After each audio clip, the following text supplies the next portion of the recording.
Bonjour à tous. Alors, je fais cette vidéo pour les artisans et les commerçants sur toute la partie financière, c'est-à-dire qu'il a été décrété un certain nombre d'aides pour les entreprises.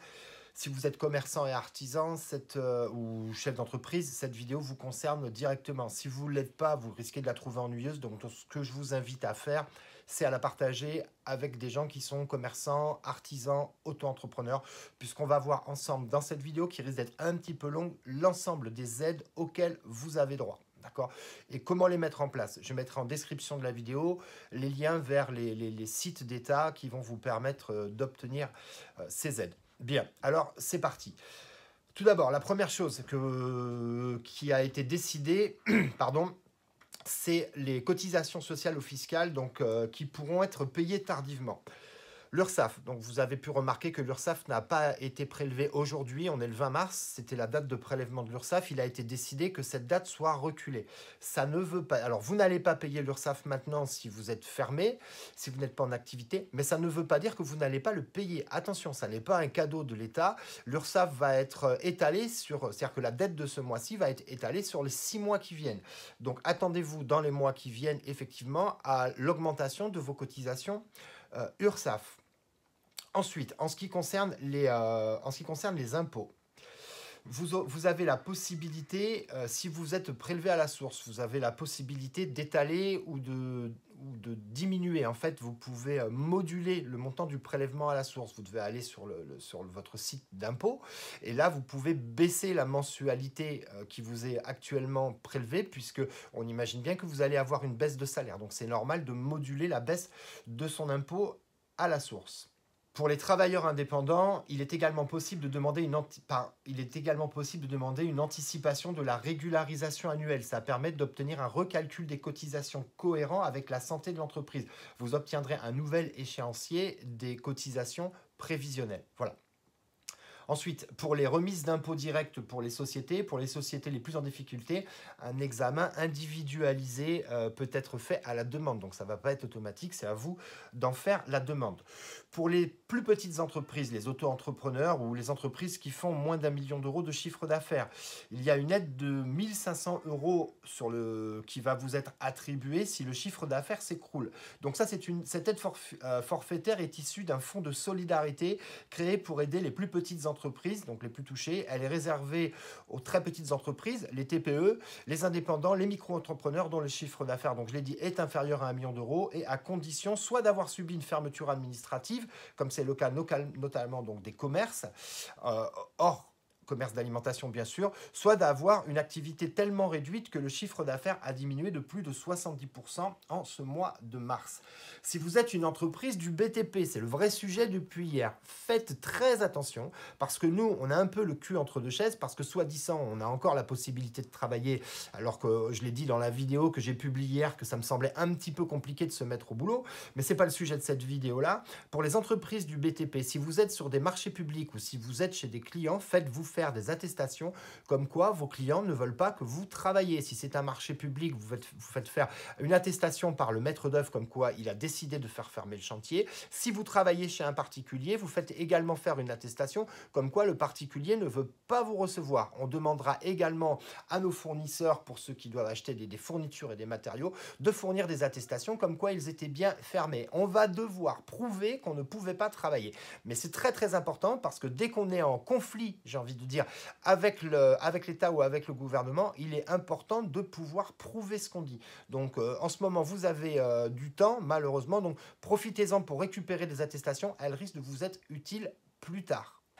Ensuite, en ce qui concerne les factures d'eau, de gaz ou d'électricité, donc, il y a un dépit qui est accordé par les fournisseurs d'énergie à la demande du chef de l'État. Le gouvernement a indiqué avoir déjà mené pour le moment des négociations avec EDF et Engie. Ok, très bien.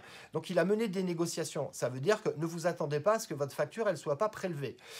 Elle sera prélevée. Donc, le seul moyen de bloquer pour l'instant ces règlements, c'est vous, auprès de la banque, de faire un blocage tout simplement du prélèvement parce que sinon, ça sera prélevé comme d'habitude. Donc, c'est à vous, manuellement, de bloquer en fait tous les prélèvements, sinon, si vous ne pouvez pas les payer, bien sûr, si vous pouvez les payer, je vous engage à le faire parce que de toute façon, c'est de l'argent qui est dû, mais en tout cas, bloquez-le manuellement parce que sinon, ça sera prélevé.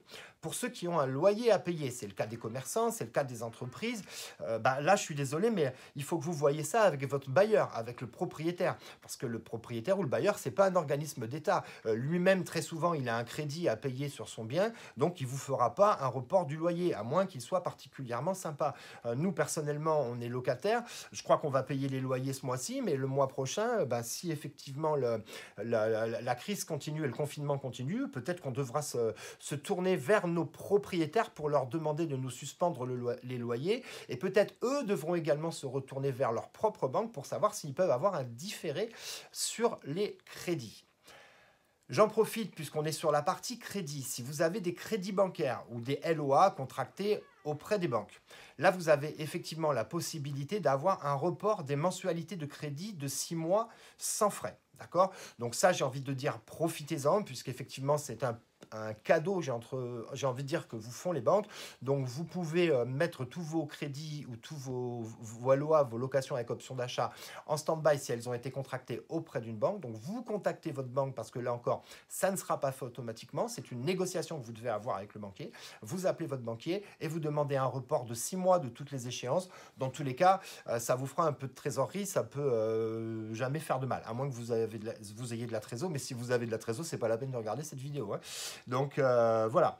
Ensuite, puisqu'on est toujours sur la partie bancaire et que vraiment vous avez des difficultés de trésorerie, vous avez la possibilité de contracter un prêt de trésorerie. Le chef de l'État a annoncé lundi soir une aide de 300 milliards pour les entreprises. Cette aide de 300 milliards, ce n'est pas un cadeau, les amis, hein, vous vous en doutez bien, on va vous permettre de faire un crédit de trésorerie. Je vous rappelle qu'un crédit, c'est quelque chose que vous allez devoir rembourser plus tard. Ça recommence. Donc, le crédit de trésor... Alors, l'avantage, c'est qu'il va être... en général, vous le savez, les banques ne font pas de crédit de trésorerie. C'est très compliqué. Ils font des crédits pour des investissements, mais le crédit de trésorerie, c'est très rare. Donc là, vous avez la possibilité de faire un crédit de trésorerie. Ce crédit, là, c'est encore une négociation à faire avec votre banquier. Son intérêt, c'est qu'il a la possibilité d'être garanti par la BPI. La BPI, c'est la Banque publique d'investissement qui a la possibilité de garantir ce crédit à hauteur de la garantie peut monter jusqu'à 90% du prêt. Donc c'est plutôt intéressant. Actuellement, les prêts sont, enfin les crédits des banques, les taux sont assez bas, même si j'ai peur que cette crise les fasse remonter, mais enfin, ils sont encore assez bas. Donc, je vous invite à contacter votre banquier pour obtenir un prêt de trésor et la garantie BPI. Pour ceux qui ont déjà des prêts auprès de la BPI, vous avez également la possibilité de faire un report de ces crédits. Donc la BPI accorde donc effectivement un report. Vous pouvez les contacter directement au 0 969 370 240. Voilà, là vous appelez la BPI. Pour les entreprises qui sont sur des marchés publics et qui ont dû stopper leur activité, donc comme je l'ai dit tout à l'heure, n'oubliez pas de faire des attestations, mais dans tous les cas, si vous avez signé un marché avec un organisme public, donc même si ce n'est pas un organisme public, peu importe, si vous avez signé un marché depuis le 2 mars et que vous aviez prévu une livraison avant le 30 juin, évidemment, vous ne pouvez pas travailler. Il est fort probable que vous livriez votre chantier avec du retard. Donc, à ce moment-là, il n'y aura pas d'application de pénalité de retard sur les marchés publics. Ça, c'est vraiment important. Donc, pas d'application de pénalité de retard. Évidemment que vous ne pourrez pas livrer votre chantier dans les temps si vous ne pouvez pas travailler. Ensuite, un point important qui concerne le chômage partiel des salariés. Alors, le chômage partiel des salariés, là encore, il ne faut pas trop se leurrer. Malheureusement, vous allez devoir faire l'avance des salaires. Donc, là encore, c'est pour ça qu'il est peut-être important de recourir à... Enfin, de vraiment faire un plan de trésorerie et de gérer ça au plus près. Mais j'imagine que si vous êtes entrepreneur, c'est ce que vous êtes en train de faire actuellement. Donc, comment est-ce que ça fonctionne? Vous avez les dispositions de recours au chômage partiel ont exceptionnellement été modifiées et augmentées pour permettre de garder dans vos entreprises le savoir-faire de vos équipes. Je vais mettre le lien dans la description de la vidéo. Il y a un lien vous allez vous inscrire sur ce lien et vous suivez, en fait, vous laissez guider. C'est activitépartielle.emploi.gouv.fr. Là, vous allez voir donc quelles sont les modalités. Mais dans tous les cas, vous risquez de faire l'avance sur les salaires parce que malheureusement, le temps que les aides se débloquent, on va arriver à la fin du mois et les salariés vont avoir besoin d'être payés. Alors, il va vous falloir arbitrer parce que si vous n'avez pas suffisamment de trésorerie, qu'est-ce que vous faites? Vous payez vos salariés, vous payez vos fournisseurs. On a vu que pour l'URSSAF, c'était décalé. On a vu que pour les prêts bancaires, on pouvait avoir un décalage. Est-ce que vous pouvez ne pas payer vos fournisseurs? Attention, si vous payez vos fournisseurs par LCR, eh ben, si vous bloquez la LCR ou si vous rejetez la LCR, ça vous mettra une inscription en Banque de France. Donc, je vous invite à être très, très, très prudent et à faire attention parce que ça va être un rejet de traite. C'est une inscription à la Banque de France pendant à minima 18 mois, je crois, de mémoire. Et ça va vous pénaliser si vous avez l'intention d'ouvrir des comptes chez des fournisseurs plus tard, si vous avez l'intention de tout simplement de faire un prêt. Une inscription en Banque de France, c'est jamais bon. Donc moi, ce que je vous conseille de faire, c'est de négocier avec vos fournisseurs, peut-être pour un paiement partiel, peut-être pour un décalage, mais en tout cas, appelez le plus rapidement possible vos fournisseurs, ils sont joignables hein, par mail ou par téléphone, pour voir avec eux comment est-ce que vous avez la possibilité de retarder le paiement ou d'étaler le paiement de vos traites qui vont tomber en fin de mois.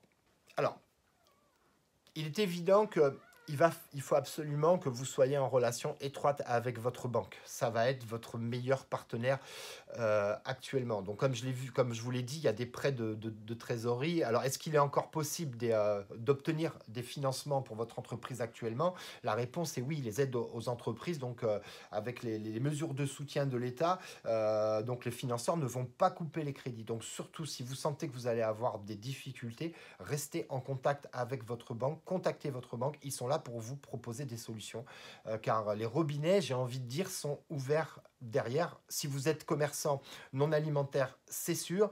Si vous êtes une entreprise du bâtiment, on est un petit peu, nous, dans l'incertitude, parce que soi-disant, on devrait être au boulot. Donc là, c'est un autre sujet, mais dans tous les cas, rester en contact avec la banque, c'est fondamental. Il y a un point également qui me semble important, c'est que comme nous, les entreprises de bâtiment, on n'est pas sûr d'avoir droit au chômage partiel. Je suis désolé de vous le dire, mais si j'en prends les déclarations de Madame Pénicaud hier, il est probable enfin en tout cas, on risque de se battre pour pouvoir obtenir du chômage partiel. Dans tous les cas, il y a une chose auquel vos salariés ont droit, c'est s'ils ont des enfants de moins de 16 ans, ils ont la possibilité donc d'avoir un congé, un arrêt maladie pour garder leurs enfants pendant au moins 15 jours. Donc, n'hésitez pas, si vous avez des salariés qui ont des enfants de moins de 16 ans, mettez-les en congé maladie parce que là, on est sûr que cette mesure-là, elle sera payée. Pas de suite encore, mais je l'espère rapidement, en tout cas sous quinzaine. Mais ça, c'est une certitude. Autant nous, dans le bâtiment, on a, je vous dis, un doute sur le chômage partiel, autant sur le congé maladie pour la garde d'enfants, ça, c'est un acquis.